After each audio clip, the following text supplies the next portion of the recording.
Hi, this is Van, the Funeral Man. I want to thank you for joining me today.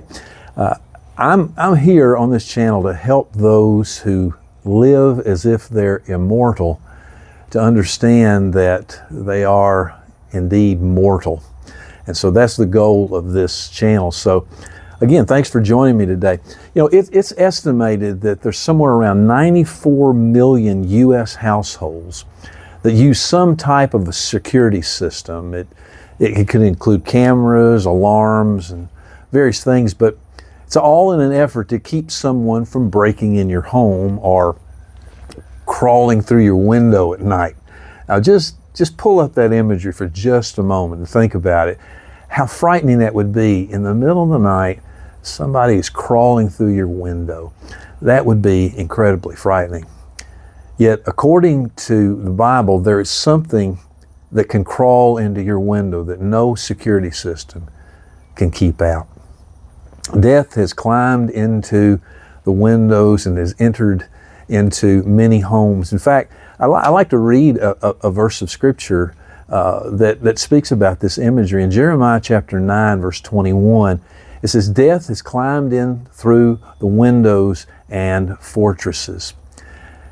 Now, the context for that verse is war. The people of Israel are at war with another nation, and there's lives being lost.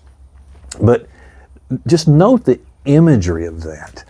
Death has climbed in through our windows. That's a really unsettling metaphor for death's unavoidable and often surprising nature.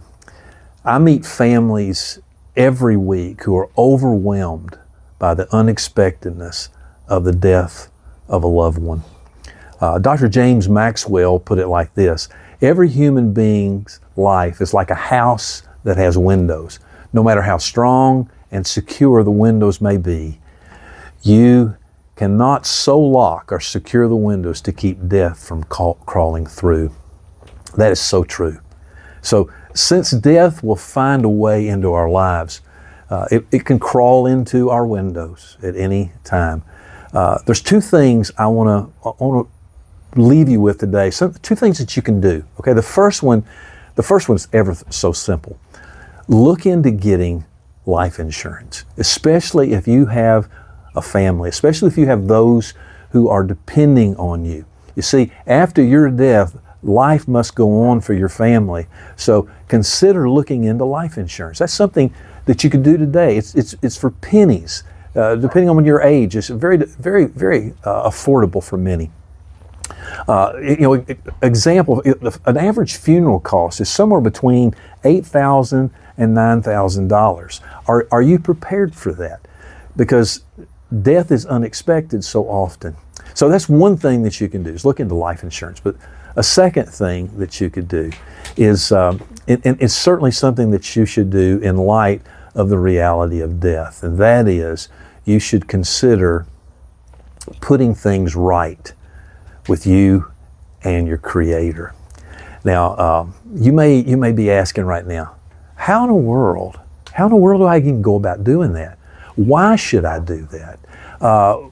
Where should I start? Well, thankfully, I will go into details in our next video about how to put things right. This is something you can do, something you must do to prepare for death. We'll touch on that on our next video. But for right now, I'm Van, the Funeral Man, living with hope in life and in death.